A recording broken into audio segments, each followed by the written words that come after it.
Purihin ng Diyos at isang magandang araw po sa ating lahat, sa aking mga kapatid, sa aking pamilya, mga kamag-anak. Isang opportunity po para po sa araw po na ito ay mapag-aralan po natin ang salita ng Diyos. I hope and pray na bigyan niyo po ng pagkakataon at maunawain ang ating pong pag-aaralan po sa oras na ito. Simulan po natin ito sa isang panalangin at samahan niyo po ako. Dakilang Diyos, banal at makapangyarihan sa lahat, sa iyong pangalan, sa pinakamatamis na pangalan ng aming Panginoong Hesus, kami po, O Diyos, ay dumudulog sa iyo. Inaamin po namin, Panginoon, na kami po, O Diyos, ay nagkakamali, nagkakasala, Panginoon, sa aming mga sinasabi, sa aming mga ikinikilos, sa aming mga iniisip, Panginoon, kami po, O Diyos, ay nagkakamali. Humihingi po kami ng pagpapatawad, Panginoon, mula po sa iyo, O Diyos. Linisin mo kami, tugasan ng iyong banal na dugo, Panginoon, sa oras po na ito, O Diyos. Gawin mo kaming marapat sa iyong harapan. At dalangin ko po, Panginoon, na samahan kami ng iyong banal na spirito sa aming pong pagbubulay ng iyong salita, O God. At ang dalangin ko po, Panginoon, ay bigyan mo kami ng malawak na pangunawa, Panginoon, upang saliksikin ang iyo pong mga salita, O Diyos. At ito, Panginoon, ay tanggapin po namin ng maluwag sa aming pong mga puso, Panginoon. At hindi po kami maligaw o madaya ng mga maling turo, Panginoon. Ama, salamat po, O Diyos, at patuloy, Panginoon, ikaw lamang ang maitanghal at mapapurihan sa gawaing ito. Sa iyo po ang papuri sa pangalan ng aming Panginoong Hesus. Amen. Okay po, at ang ating pong pag-aaralan ay mula po sa aklat ng Hebreyo. Hebrew chapter 7, beginning verse 1 po, hanggang sa mga ilang mga verses po nito, hanggang sa matuntun po natin kung ano po yung pinupunto ng mga talatang ito. Pero yung akin pong nadinig na video o na panood na video ay meron po siyang 3 verse na binanggit na kung saan po ay kanyang pinag-sanib-sanib o pinagdugtong. Ito po ay mula po sa Hebrew chapter 7 verse 5 at Hebrew chapter 7 verse 12 if I'm not mistaken, at saka po yung 2 Corinthians chapter 9 verse 7.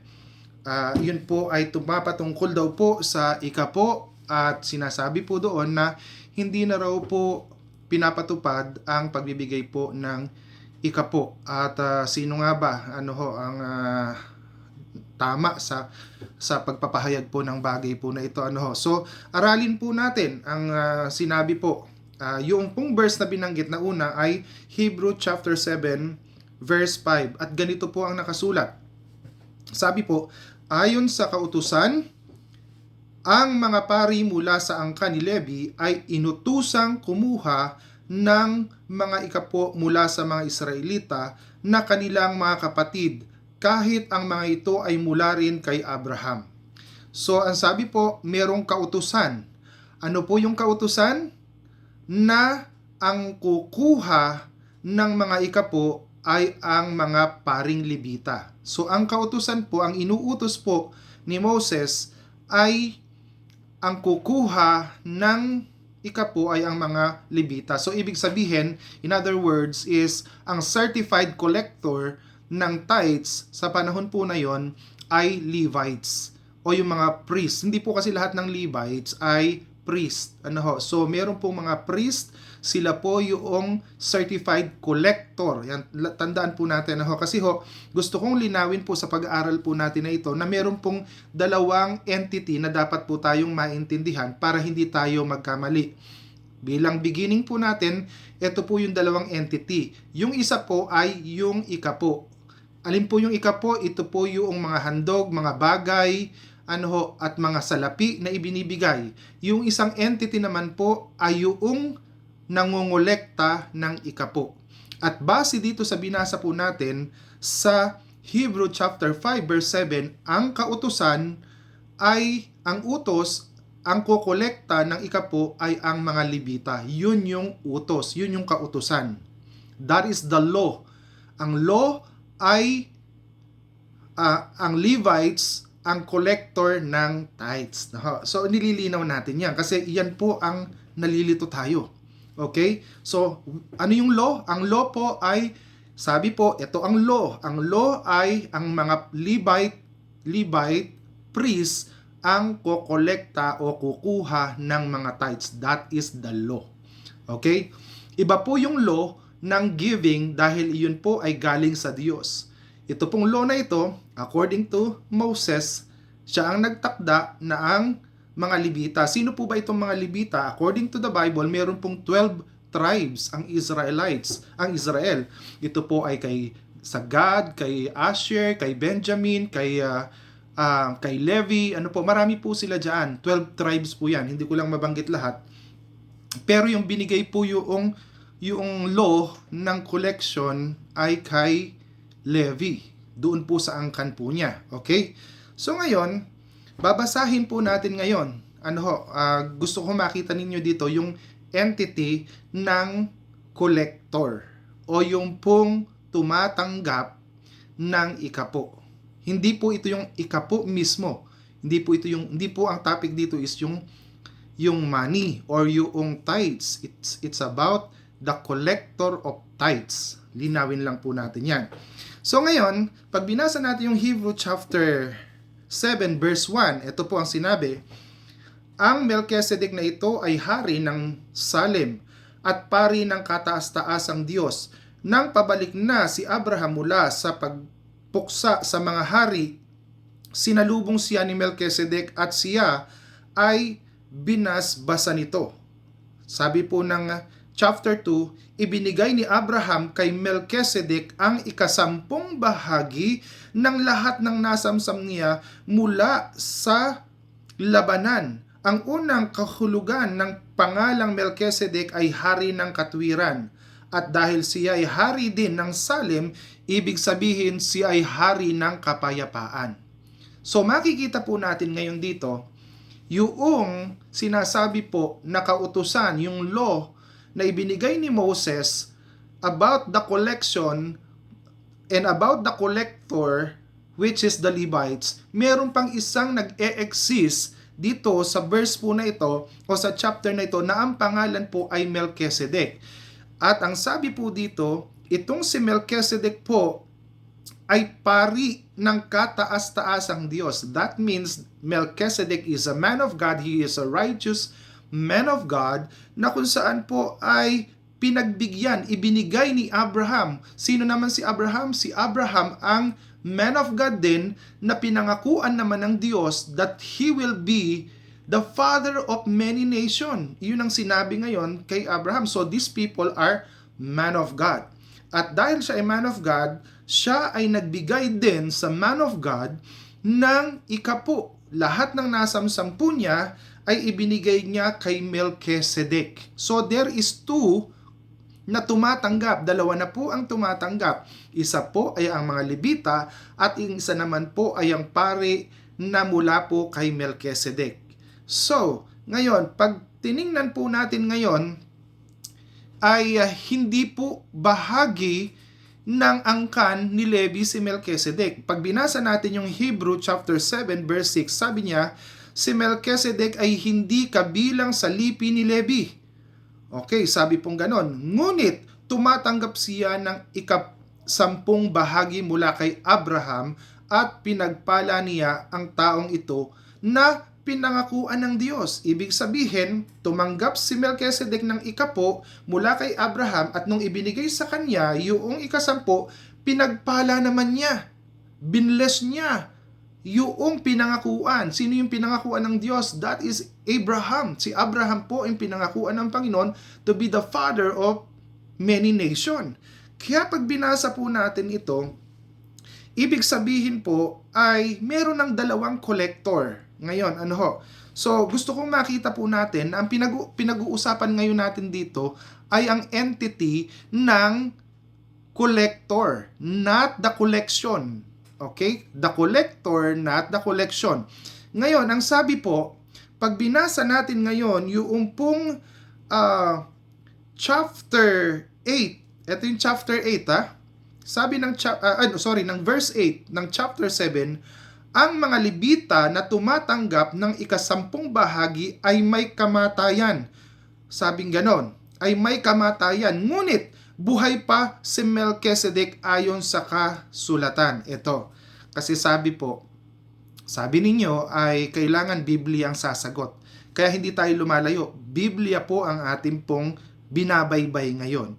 So ngayon dito, dahil dalawa po yung collector ng tithes o ng tithes, opo, ngayon ang sabi po dito, yung isang collector na kung saan ay lahi ni Levi, namamatay agad.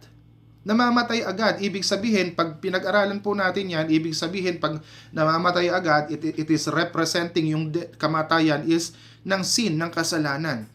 Pero ang sabi niya, namamatay agad, pag binasa ngayon natin yon, sabi niya, ngunit buhay si Melchizedek ayon sa kasulatan. Ibig sabihin, ang kahinaan ng Levita ay namamatay sila agad. So, dalawang pari ang tumatanggap ng koleksyon. Yung isa ay namamatay agad, ang lahi.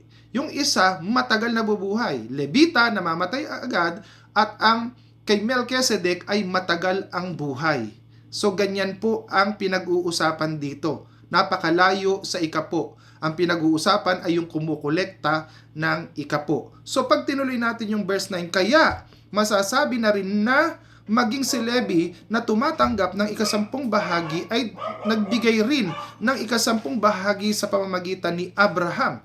So, ibig sabihin, kahit po ang mga Levita ay nagbibigay din ng ikapo. So, kapag ikapo ang pinag-usapan, nobody is exempted. Kahit po yung nangongolekta, kahit po yung mga lahi nila should give their tithes. Yan po ang sinasabi. So ngayon, hindi naman talaga yon ang pinag-uusapan dito. Ang pinag-uusapan po dito, base sa pinag-aaralan, is yung pong collector, not the collection. At pag tinuloy po natin yan, ang sabi po, batay, ito ho, para maintindihan po natin. Sabi niya ng, basahin natin yung verse 11. Batay sa pagkapari ng mga Levita, ang kautusan ay ibinigay sa mga Israelita kung ang pagkapari ng mga Levita ay walang kapintasan. Sabi niya, kung ang pagkapari ng mga Levita ay walang kapintasan, hindi sana kinakailangan pa ang ibang pagkapari ayon sa pagkapari ni Melchizedek. So, ang pinag-uusapan, again, hindi tayo lumalayo. Ang pinag-uusapan, yung pagkapari. Dahil may kahinaan, dahil may kapintasan, yung mga Levita, dahil sila ay madaling namamatay, sabi niya, kailangan palitan yung mga pagkapari. Hindi po ang papalitan yung pong tithing. Ang papalitan is yung pagkapari. No? So, ang sabi ngayon, papalitan yung pagkapari ng mga Levita at ang ipapalit po ay yung mga galing kay Melchizedek dahil matagal ang buhay. Ibig sabihin, they are more righteous. Parang So, pag binasa natin ngayon, tinuloy pa natin sabi niya, nang baguhin ang pagkapari, ito yung isang binanggit nung preacher na verse. Hebrew chapter 7 verse 12. Ang sabi niya, ito yung pinapanindigan niya. Nang baguhin ang pagkapari. Ang pagkapari ang binabago. Ang pagkapari ang binabago, hindi po ang tithing. Sabi niya, nang baguhin ang pagkapari, kinakailangan ding baguhin ang kautusan. Ano yung kautusan? Na sila ang mangongolekta. Ang kautusan ni Moses, Levites ang mangongolekta. At dahil pinapalitan na yung Levites, kailangan ang mangongolekta, hindi na sila. So, ang binabago at ang pinapalitan ay yung pari at saka yung kautusan na sila yung mangongolekta. Napakalayo dun sa kokolektahin. Diba? Tao ang pinapalitan, hindi po yung kautusan ng Diyos na magbigay ng ikapo. Okay. So, ngayon, pag binasa natin ngayon yung Hebrew chapter 7 verse 15, kasi ang sabi niyo po, Biblia ang sasagot. And I hope and pray na hindi natin titigasan ng puso natin, uunawain natin ng mahusay ang salita ng Diyos dahil Biblia ang sasagot.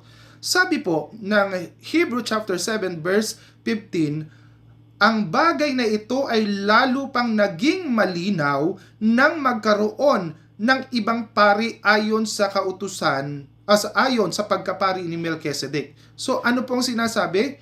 Sabi, ay ang bagay na ito ay lalo pang nagiging malinaw. And I pray na nagiging malinaw po sa atin ito na ang pinapalitan dito ay yung mga pagkapari na dapat Levita ngayon ay pinapalitan ayon sa pagkapari ni Melchizedek. Iyon po ang sinabi. Amen? So malinaw dito na ang pinapalitan po ay yung kautusan tungkol sa kumokolekta, hindi po dun sa kinukolekta. So ibig sabihin, hindi po tinatouch ng issue na ito yung tithes. Ang tinatouch ng issue na ito yung law na nilatag ni Moses kung sino ang mangongolekta.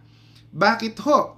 Pag tinuloy pa natin ang pag-aaral po nito, ang sabi po ng Hebrew, dito pa rin po, hindi tayo lumalayo.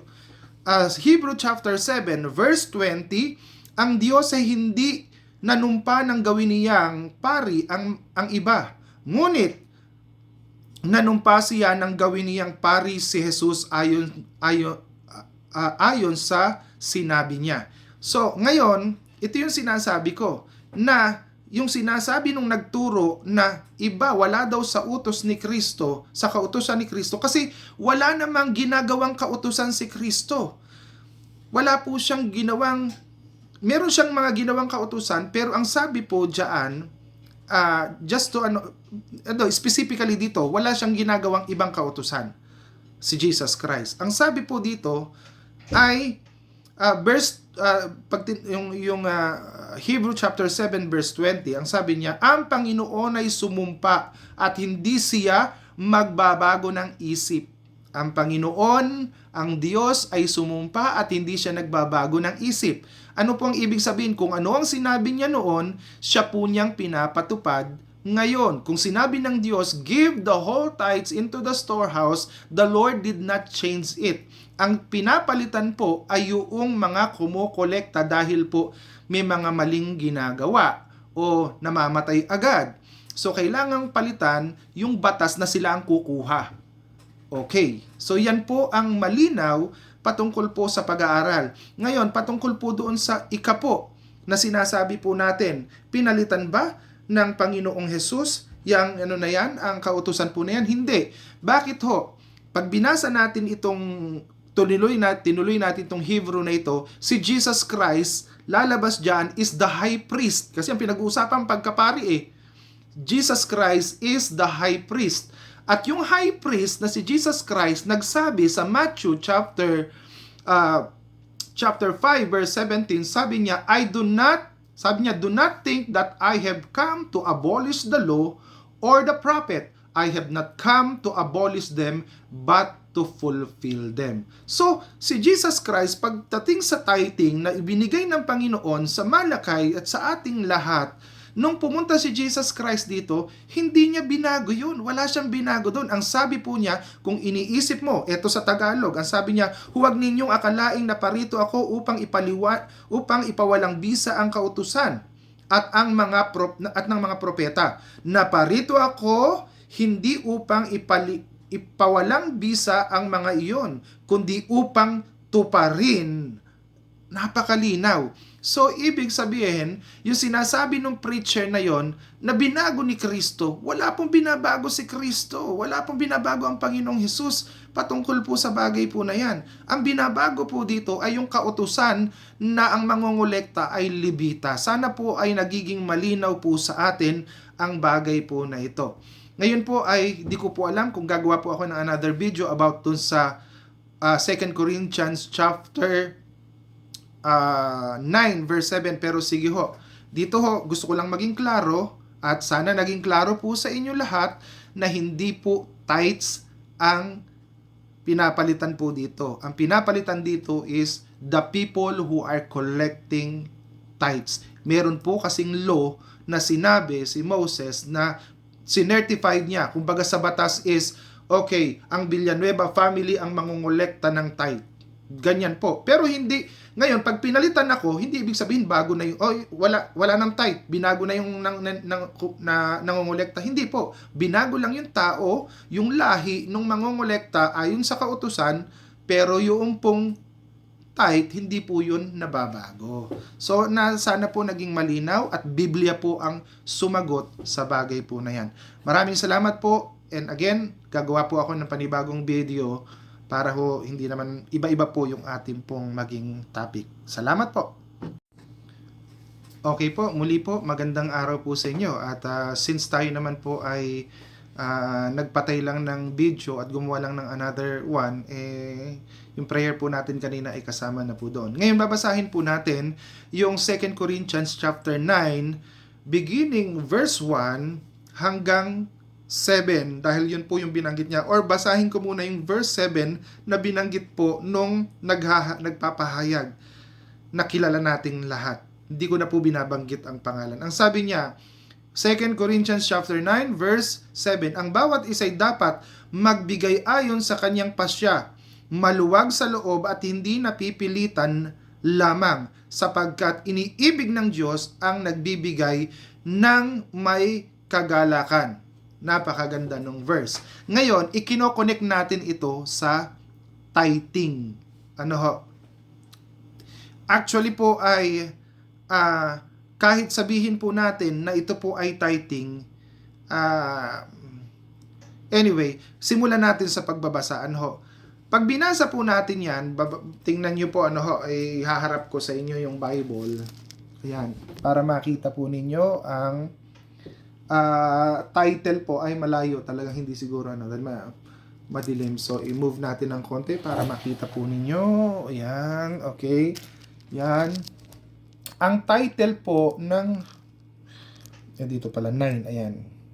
Ayan. Sana mabasa niyo po yung title at babasahin ko rin po para naiintindihan po natin. Okay? Okay. So, ang title po ng tema po nito, ito po ay si Pablo ang nagsasalita. At ang sabi po niya ganito, yung title po, sa title pa lang, tulong sa mga kapatid na nangangailangan. Tithe ba yon? Hindi po. Hindi po yung tithe. Tulong po yon. It's another story.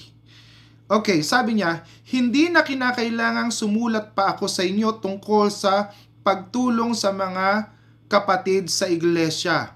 Alam kong handa na kayong tumulong. Kaya't pinagmamalaki ko, sabi niya, kaya't pinagmamalaki ko kayo sa mga taga Macedonia. Okay. Ang sabi ko ay handa na kayong mga taga Akaya noong pang nakaraang taon. At dahil dito'y lalo silang sumigla sa pagtulong. Kaya't, sabi ng verse 3, kaya't pinapunta ko riyan ang mga kapatid na ito. Kaya pala nahihirapan ako. Okay. Kaya't pinapunta ko riyan ang mga kapatid na ito upang mapatunayang tamang aking pagmamalaki tungkol sa inyo at nang maihanda ninyo ang inyong tulong. Gaya ng sinabi ko, kung hindi, may mga taga Macedonia na sumama sa akin at makikita nilang hindi pala kayo handa. Baka mapahiya ako at pati kayo. Kaya't ipinakikiusap ko ang mga kapatid na mauna riyan upang maihanda ang tulong na ipinangako ninyo. Sa gayon, makikita na talagang kusang loob ang pagbibigay ninyo at hindi sa pilitan. Okay, sabi niya, ito ang ibig kong sabihin, ang nagtatanim ng kakaunti ay aani ng kakaunti. At ang magtatanim ng marami ay aani ng marami. Okay. Actually, itong verse na ito ang ginagawa po nung kabilang kabilang yung isang grupo. Kaya higit pa sa tithe ang kinukuha nila. Kasi ang sabi nila, hindi sila tumatanggap ng hindi, kumbaga yung maliit, lagi nila ang dinidiinan nila, tapos magbigay ka ng ng marami. Marami ang dapat mong ibigay. Yan ang tinuturo nila.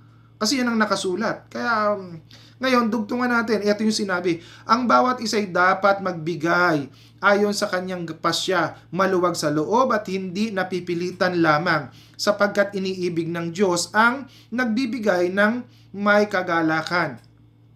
magagawa ng Diyos na pasaganain kayo sa lahat ng bagay at higit pa sa inyong pangangailangan upang sumagana kayo para sa mabubuting gawa tulad ng nasusulat. Siya'y masaganang nagbibigay sa mga dukha. Ang kanyang kabutihan ay walang hanggan. Okay. So makikita natin, tuloy natin yung verse. Ang Diyos na nagbibigay ng binhing itatanim at tinapay na makakain, ang siya ring magbibigay sa inyo ng binhi at magpapalago nito upang magbunga ng sagana ang inyong kabutihang loob. Pasasaganain niya kayo sa lahat ng bagay upang mas marami ang inyong matulungan. Sa gayon, lalong dadami ang magpapasalamat sa Diyos dahil sa inyong tulong na dadalhin sa amin sa kanila. Ang paglilingkod ninyo upang tumulong sa mga kapatid ay hindi lamang makakatugon sa kanilang pangailangan, kundi magiging dahilan pa ng nag-uumapaw na pagpapasalamat nila sa Diyos. Ang bukas palad ninyong pagbibigay sa kanila at sa lahat ay siyang magpapatunay na matapat ninyong sinusunod ang magandang balita ni Kristo. Dahil dyan, magpupuri sila sa Diyos. Kaya't buong pagmamahal nila kayong ipinapanalangin dahil sa di masukat na kagandahang loob ng Diyos sa inyo. Salamat sa Diyos dahil sa kanyang kaloob na walang kapantay. May binanggit bang kautusan? May binanggit bang tithe? Wala pong binanggit dito. Hindi po ito bagong kautusan. Kaya yung video na lumalabas, kumakalat, na pinagtagni-tagni, ay masyado lang tayong believe. Pero nagkakamali din siya. Mali din ang kanyang interpretasyon sa Biblia na kanyang inaaral. So, ito po ay dapat nating maintindihan. Iba po ang tithe, iba po ang sinasabi po ng 2 Corinthians chapter 9 beginning verse 1 up to 15. It's all about helping other Christian sa ibang bayan, sa ibang lugar. Dahil yung mga taga-Akaya, sila po, kumbaga ini-encourage niya at ayaw mapahiya ni Pablo. Sabi niya, baka mamaya pagpunta namin dyan, kaya nga pinauna ko na yung mga, meron siyang pinauna. Kasi baka mamaya, pagdating niya doon, wala palang tulong. Kaya ang ginagawa niya, may pinauna na siya at meron siyang mensahe na pinadala na sinabi ko, pinagmamayabang ko, pinagmamalaki ko kayo na nung santaon pa, meron na kayong itinabi, itutulong sa kanila. So pinauna ko na, baka mamaya wala. Pagdating ko dyan, mapahiya pa ako, mapapahiya din kayo. Ganun kalinaw yung mensahe. So iyan po, Biblia po. Wag nyo, yung sinasabi ninyo na Biblia ang sasagot, Biblia po lahat ang nag-explain po niyan. It is not comes from me. It comes from the Lord. It comes from the Bible. So, I hope and pray that it will be clear to us na yan po ay, ito po ang salita ng Diyos. Hindi pwedeng isang verse, dugtong dito, dugtong doon. Kailangan po buo. So, I hope and pray na, lalo na sa inyo, sa mga kapatid ko, buksan nyo ang puso ninyo. Alamin nyo talaga. Dahil yan naman ang gusto ninyo, di ba? Yung totoo. At wag din po sumama ang loob po ninyo kung may mga bagay sa church na sa palagay nyo ay labag sa kalooban nyo sa nakikita ninyo. Kahit saan kayong pumunta ng church, kahit pumunta ka pa dun sa kabila, ganun din po yun. Meron din. Magugulat ka rin. At yung attitude na ganun, yung parang nagbi-video talaga siya. Actually, yan talaga ang objective eh. Kasi bakit? Alam nating lahat sa video, sa vlog po na yan, they earn a lot of money. Kaya nga si Tulpo, 100 millions a month. Nakita nyo naman yung mga dating nagbablog. Sila, sino ba yon? Yung payat. Milyonaryo. Kaya yung video po na kumakalat na yan, kaya kung sabihin nyo kahit walang tithes yan, dun lang sa video na 100, baka kung 100 million a month, talaga ako lang ang magkaroon ng, mag-earn lang ako ng 100 million, magpapatayo din po ako ng ospital. Totoo yan, kahit ang mga video po na yan, ang mga vlogs po, vlogs na po yan, baka akala nyo word of God lang ginagawa. It's a vlog. Meron na po yan, ngayon, ikinakalat na lang ng iba, pero meron po yung source. At nobody knows, hindi ko alam. I'm not judging, hindi ko alam. Pero ang vlog po, o ang mga videos na inaano yan, doon po sa nakapangalan po yan, meron po yang earnings, meron po yang, anong tawag nila dyan ay, may tawag sila doon, nakalimutan ko, yung minomonetize na po yan. Pag monetize or money po pinag-uusapan dyan. So I hope and pray, meron pa po ako isang video na gagawin. Ito po naman po ay mula po doon sa Malakay 3:10 after po nito. Salamat po. God bless po. Okay, again, punta naman po tayo sa Malakay chapter 3 verse 10. And in this verse ay kabisado po natin ang verse na ito. At dahil ito po ay command of God, at ang sabi ng kanina na binasa natin, hindi nagbabago ang isip ng Diyos. Meaning, the Lord did not change what He says. Ano po? Yan po ay malinaw na sa Diyos nanggagaling at hindi po sa tao. Amen? Okay, at ang sabi po ng Malakay, chapter 3, verse 10, sabi niya, chapter 3, verse 10, okay, simulan natin sa 6. Ako si Yahweh, hindi pa kayo lubusang nalipol sapagkat hindi ako nagbabago sa aking pangako. Diba? Hindi nagbabago ang Diyos. Subalit tulad ng inyong mga ninuno, tumalikod kayo at sinuway ninyo ang aking mga kautusan. Ayan. So, sumusuway ng kautusan, yung mga nagtuturo ng mali. Okay? Yon ang nagsasabi na sumusuway sa kautusan ng Diyos. Imagine mo, ang linaw-linaw ng Hebreo na ang pinapalitan doon is command ng Diyos na ang Levita. That is actually command ni Moses. No? Ang command ni Moses, ang law ni Moses, the Levites, yung pamilya ng Levita ang mangongolekta. Iyon ang pinapalitan. Ngayon, itong may nagtuturo na ang pinapalitan, tithes daw yun. So, parang mali. So, ito po yung sinabi. Okay, sabi niya ng Malakay chapter 3 verse 10. Ako si Yahweh, hindi pa kayo lubusang nililipol sapagkat hindi ako nagbabago sa aking pangako. Subalit tulad ng inyong mga ninuno, tumalikod kayo at sinuway ninyo ang aking mga kautusan. Manumbalik kayo sa akin at manunumbalik din ako sa inyo. Sabi ni Yahweh na makapangyarihan sa lahat. O kaya manumbalik tayo sa tamang Diyos, sa tamang turo. Okay? Sabi niya, tinatanong ninyo, paano kami manunumbalik sa inyo? Ang tanong ko na may matuwid bang pagnakawan ng tao ang Diyos? Hindi, sabi niya. Anong sinasabi? Hindi natin sinusunod ang utos ng Diyos. Yung mga nagtuturo na yan, na hindi sumusunod sa utos ng Diyos, yan yun. Kaya ang sabi, ninanakawan niya. Kaya siya, delikado yung isa na yun eh. Bakit? Tinuturo niya, nililigaw niya, nililinlang niya ang mga tao just for the sake of dahil feeling niya, siya ang pinakamagaling eh. Totoo lang. So sabi, pag tinuloy natin, sabi niya, isinumpa ko sa inyong lahat sapagkat ako'y pinagnanakawan ng buong bansa. Dalhin ninyo ng buong buo kaya ang linaw kaya inulit yung buong buo eh. Pwede naman sabihin dalhin niyo ng buo.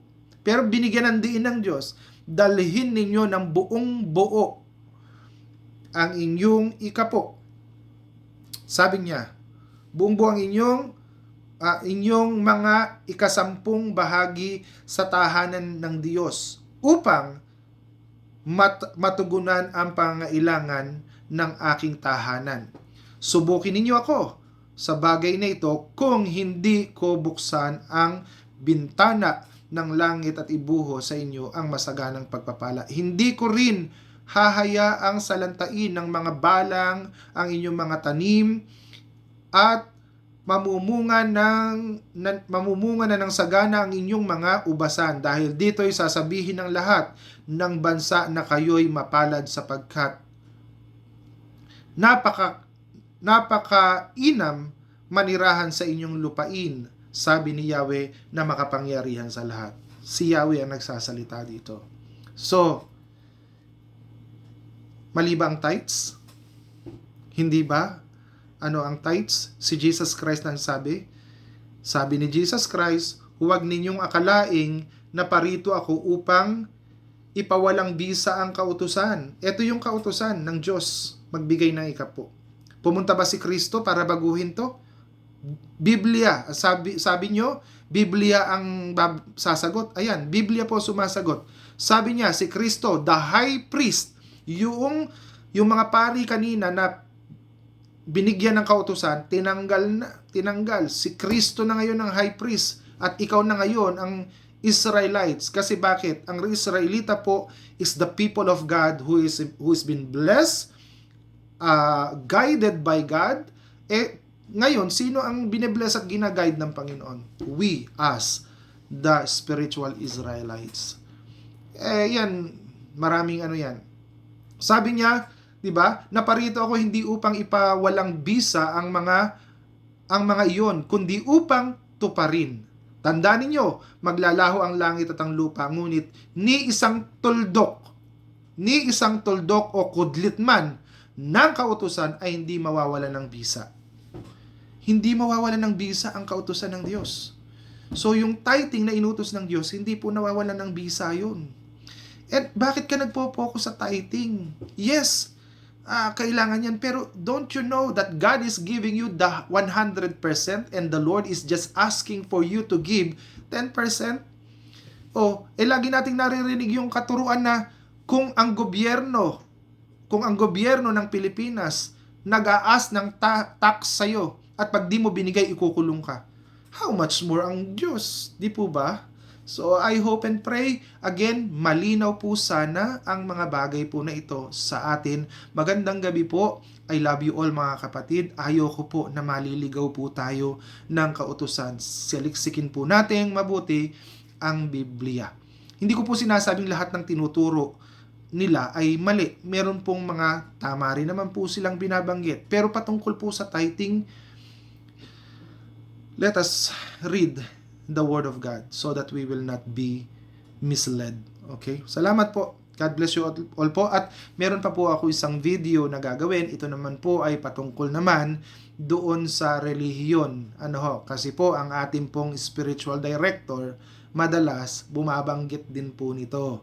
Amen? So, at ang sabi, sige po dun sa kabilang video natin pag-aralan. Maraming salamat po. God bless you all po. Okay, meron lang pong clarification ako patungkol din sa tithing, no? Doon sa Malakay chapter 3 verse 10, no? At malinaw doon kasi hindi ko nabanggit kanina. Malinaw doon na sinasabi po na dalhin po ang ikapo sa iglesia upang matugunan ang pangailangan. Sa ibang translation yata ay, kung hindi ako nagkakamali, ay that there may be food, no? Sabi sa English translation that there may be food. Pagka sinayang food, pagkain, no? Dahil during that time naman in the Old Testament din ay ang mga Kristiyano ay pumupunta sa templo, nagsasalo-salo. Kaya dapat may dala talaga sila.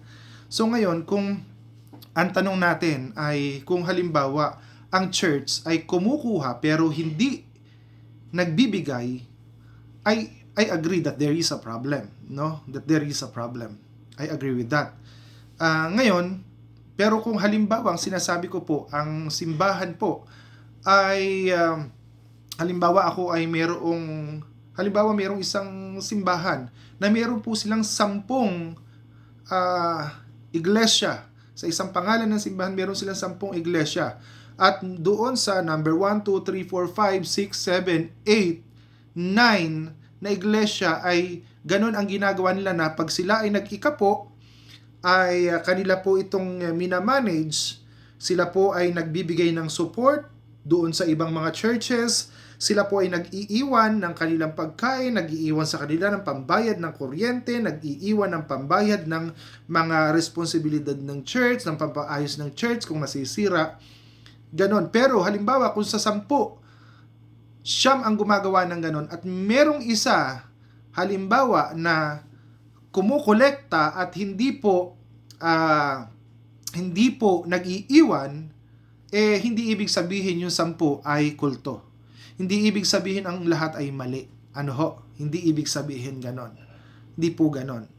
Ngayon ay kaya ho nililinaw ko lang no ho, sa akin pong sariling tayo o pananaw or stand sa salita po ng Diyos. Kaya sinabi po, bring the whole tithes into the storehouse that there may be food in my house. Ibig sabihin, talagang kailangan talaga ay meron talagang dyan sa, kaya nga nila dinadala yan. No? So, yan ay kung meron mang mga bagay na hindi po na ganyan, na pag-uusapan yan, pero hindi po ibig sabihin magbabago tayo, ibig sabihin ay sisiraan natin, o kaya po ay, kasi ho nakakatakot din po na tayo po ay maging instrumento ng dyablo dahil sa sakit na dinaramdam ng puso natin.